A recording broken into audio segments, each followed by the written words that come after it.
कोई दूसरा सीएम बना तो पता नहीं मुझे कब निपटा दे, तो यह इंश्योर करना है कि वो सीएम कार्यवाहक ही रहे। हाई कमांड कल्चर की एक नई परिभाषा आम आदमी पार्टी लिख रही है। आम आदमी पार्टी का एक एक कार्यकर्ता अरविंद केजरीवाल जी की विजन को समर्पित है। एक आपको डमी सीएम चाहिए दिल्ली के लिए कुछ महीनों के लिए।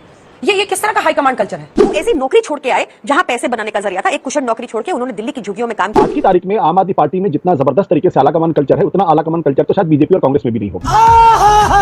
आपने कहा पैसे उनके अकाउंट में तो पैसा रहा नहीं, तो हर आदमी ये समझता है कि जो आदमी आईआरएस ऑफिसर रहा हो। यही आरोप लगाते थे शिबू सोरेन कि मैं तो सीधा साधा ट्राइबल आदमी, मेरे पीछे पड़ गए 1 करोड़ रुपए के लिए, और दिल्ली में बड़का बड़का आदमी 100 करोड़ अंदर कर देता, उसका कुछ नहीं होता। आपको पता है कि मोदी जी अरविंद केजरीवाल से डरते, अगर किसी से डरते लालू यादव जेल जाने के बाद दोबारा आए तो फिर काय कहते थे बेईमान है। हम जनता का कोई काम नहीं रुकने देंगे, ये आपको आश्वस्त करते हैं, क्योंकि हम मुद्दों की राजनीति करने वाली पार्टी। कैसे चीख चीख के कहते थे सारी संसद चोर है, सब बेईमान है, ये आदमी इतना। अगर आपने मेरे लिए वोट दिया, सिर्फ आप ही मुझे जेल जाने से बचा सकते हैं। मेरे लिए वोट दीजिए। नहीं मिला, 7 सीट आप हार गए। भाजपा के जो 8 विधायक बचे हैं, वो 8 भी नहीं बचे। दोस्तों नमस्कार। दोस्तों, बेईमानी की सारी हदें पार करने वाली पार्टी का नाम है आप पार्टी, और इनका नेता जो है ना, वो इतना बड़ा बेईमान है जितना किसी ने सोचा नहीं होगा। और मजेदार बात ये है कि ये अपने ऊपर लेबल लगा के चलते हैं कट्टर ईमानदार। देखिए कितनी मजेदार बात है। सारे जेल जा चुके हैं एक एक करके, और उसके बाद भी ये कहते हैं कि हम कट्टर ईमानदार हैं। लेकिन दोस्तों, ये इनका पाप का घड़ा भर चुका है। अब इनको ना दिल्ली की जनता माफ नहीं करेगी। अब ये दोबारा पार्टी में कोई इनकी आएगी नहीं। आप पार्टी अच्छा भला चलते अगर ढंग से काम करते तो, लेकिन अब नहीं। अब इसी डिबेट के अंदर प्रियंका कक्कड़ जो है, उसकी जो हालत करी है, तीनों ने मिलकर तबीयत से धोया है। और जवाब देखिए इसके कैसे कैसे है। आपको मजा आ जाएगा दोस्तों पूरी डिबेट देख के। डिबेट पसंद आए तो वीडियो को लाइक कीजिएगा, चैनल को सब्सक्राइब कीजिएगा और कमेंट्स जरूर कीजिएगा। Thank you very much. से है मेरा सुधांशु त्रिवेदी जी। आप लोग कह रहे थे कि बेल क्यों नहीं मिलती, बेल भी मिली। आप लोग कहते थे इस्तीफा क्यों नहीं देते, अब इस्तीफा भी दिया है। ऐसे में क्या दिक्कत है, क्या समस्या है? अंजना जी, समस्या हमारे अंदर नहीं है, समस्या केजरीवाल जी को समझ में आ रही है। देखिए, वो भारत के इतिहास के पहले ऐसे मुख्यमंत्री बने हैं जिन पे सर्वोच्च न्यायालय के द्वारा बाकायदा प्रतिबंध है कि कोई फाइल नहीं साइन कर सकते, ऑफिस नहीं जा सकते, और जिस विषय को लेकर उन पे आरोप है उस पे बयान नहीं दे सकते। यानी तीनों चीजों पे न बोल सकते, न लिख सकते हैं, न कार्यालय जा सकते हैं। तो अब देखिए उनके सामने समस्या क्या आई कि एक टेक्निकल इशू है। अब उन्होंने ये निर्णय क्यों लिया? उनको लगा इस टेक्निकल इशू पे राष्ट्रपति शासन लग सकता है, तो पहले कह दो कि नहीं नहीं हम तो सरकार हटाना चाहते हैं ताकि राष्ट्रपति शासन की संभावना कम हो। दूसरा कारण क्या होगा? बहुत साफ समझने वाली बात है कि उनको अच्छी तरीके से पता है। अभी हम लोग सौरभ भारद्वाज का बाइट देख रहे थे, इसमें आम आदमी पार्टी में कोई भरत नहीं हो सकता। ये बड़ी अच्छी बात कही आप। सबने देखा है पिछले 10 सालों में अन्ना हजारे से लेके प्रशांत भूषण, शांति भूषण, योगेंद्र यादव और किरण बेदी से लेके एडमिरल रामदास और सादिया इल्मी, कुमार विश्वास, कितनों को किनारे लगाया है। तो हो सकता है केजरीवाल जी को समझ में आया हो कोई दूसरा सीएम बना तो पता नहीं मुझे कब निपटा दे, तो यह इंश्योर करना है कि वो सीएम कार्यवाहक ही रहे। क्योंकि अगर वो हटेंगे और दूसरा सीएम बनेगा तो कम से कम उसको 3-4 महीना वास्तविक मुख्यमंत्री के रूप में काम करने का मौका मिल सकता है। तो वो ब्लॉक कर देना है कि वो जो रहे तो वो पूरी तरीके से कार्यवाहक रहे, यानी उसके हाथ में वास्तविक पावर न रहे। इस आरोप पे तो प्रियंका जी दम है। हाई कमांड कल्चर की एक नई परिभाषा आम आदमी पार्टी लिख रही है, और जनता की अदालत से जीत कराएंगे और फिर मैं सीएम बनूंगा। मतलब एक आपको डमी सीएम चाहिए दिल्ली के लिए कुछ महीनों के लिए।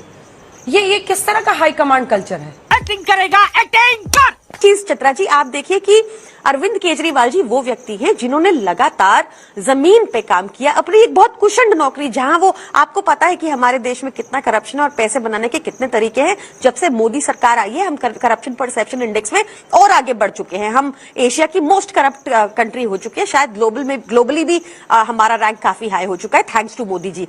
तो करप्शन, वो ऐसी नौकरी छोड़ के आए जहां पैसे बनाने का जरिया था। एक कुशल नौकरी छोड़ के उन्होंने दिल्ली की झुग्गियों में काम किया, वहां पे लोगों की समस्याओं को समझा और देखा कि सबसे पहले मूलभूत सुविधाओं का सॉल्यूशन होना चाहिए लोगों के लिए, तभी वो अपना लाइफस्टाइल ऊपर कर पाएंगे।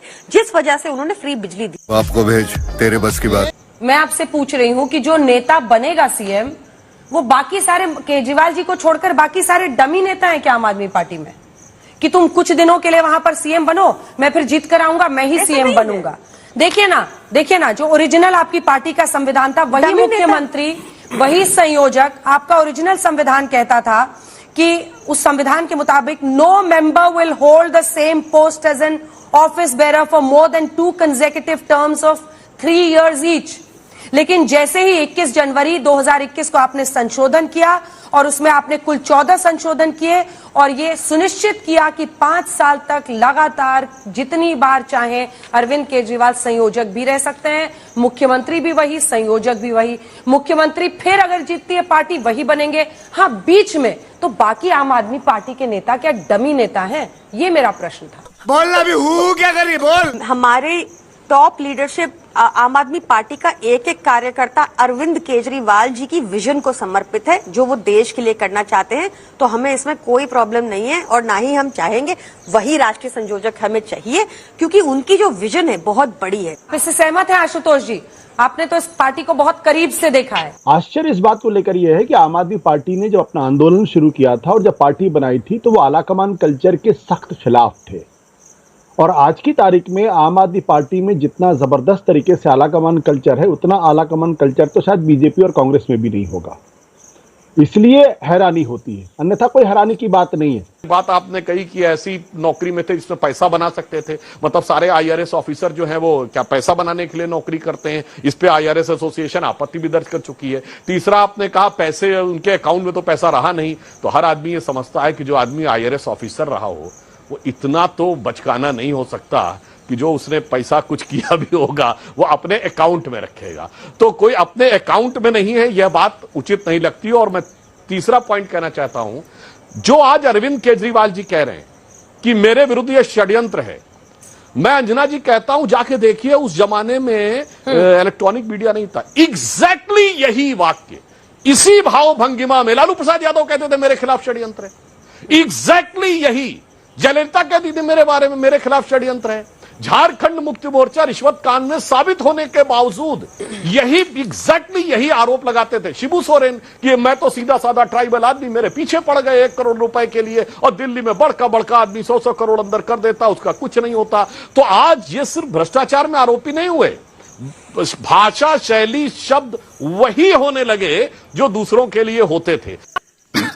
सही पकड़े हैं अंशु जी, सुनिए, सवाल क्या है कि अरविंद केजरीवाल कह रहे हैं कि जनता का फैसला ही मेरी ईमानदारी या बेईमानी पर मैंडेट होगा, इसलिए चुनाव बड़ा है। अगर चुनाव बड़ा है तो उनके लिए भी है, आपके लिए भी है।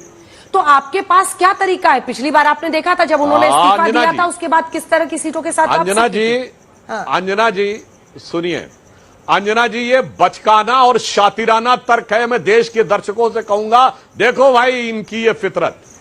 भ्रष्टाचार का आरोप लग के जयललिता दोबारा सत्ता में आई, भ्रष्टाचार का आरोप लग के करुणानिधि दोबारा सत्ता में आए, डिस्प्रपोर्शनेट एसेट का केस के बाद मायावती को स्पष्ट बहुमत मिला, समाजवादी पार्टी को स्पष्ट बहुमत मिला, लालू यादव जेल जाने के बाद दोबारा आए, तो फिर काहे कहते थे बेईमान है? काहे कहते थे बेईमान है भाई?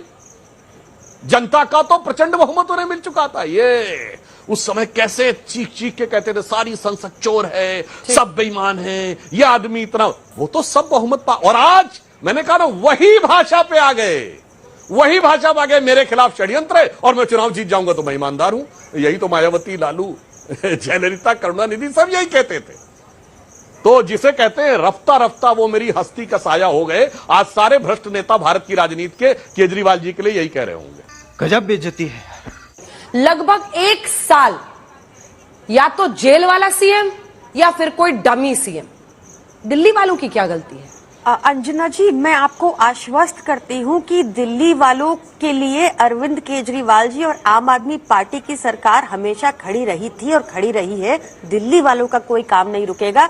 भाजपा ने जितनी बाधाएं डाली है ना एलजी के थ्रू, अंजना जी, जो काम हम 5 साल में कर सकते थे उनको करने में 8 साल लग गए, क्योंकि इन्होंने ऐसी कॉन्स्टिट्यूशनल ऑब्स्टिकल्स क्रिएट किए। मतलब पहले तो ये खरीद फरोख्त और फाइलों पे बैठ जाते थे, ऐसी हरकतें करते थे। इस बार तो इन्होंने सर्विसेज की स्नैच की, सुप्रीम कोर्ट के ऑर्डर को पलट दिया, वो सब भी किया जो आप जानती हैं। पर हम जनता का कोई काम नहीं रुकने देंगे, ये आपको आश्वस्त करते हैं, क्योंकि हम मुद्दों की राजनीति करने वाली पार्टी है। चल झूठा। जेल से मुख्यमंत्री को अपना काम करना चाहिए या इस्तीफा देना चाहिए? आप लोगों ने दावा किया था ना कि आपने दिल्ली में रेफरेंडम किया है, लोगों की राय ली है, लोगों ने कहा कि मुख्यमंत्री सीएम बने रहे। उन्हीं लोगों के पास वो लोकसभा में गए, कहा अगर आपने मेरे लिए वोट दिया सिर्फ आप ही मुझे जेल जाने से बचा सकते हैं, मेरे लिए वोट दीजिए। नहीं मिला, 7 सीट आप हार गए। देख लीजिए आपको जो वोट परसेंटेज रहा है 2024 के नतीजे में, वो भी मैंने रखा है, जहां आपको 24 के करीब था 54% बीजेपी को, 19% कांग्रेस को। सवाल है कि जनता ने तो आपको नकार दिया उस वक्त, तब आपकी मोरालिटी कहां जाती है? और कैसे आप, मतलब एक बार आप कहते हैं रेफरेंडम लोगों ने से किया, उन्होंने कहा सीएम बने रहो, अब आप कह रहे हैं कि हम उनके फैसले के बाद जाएंगे। कुछ समझ नहीं आ रहा मामला।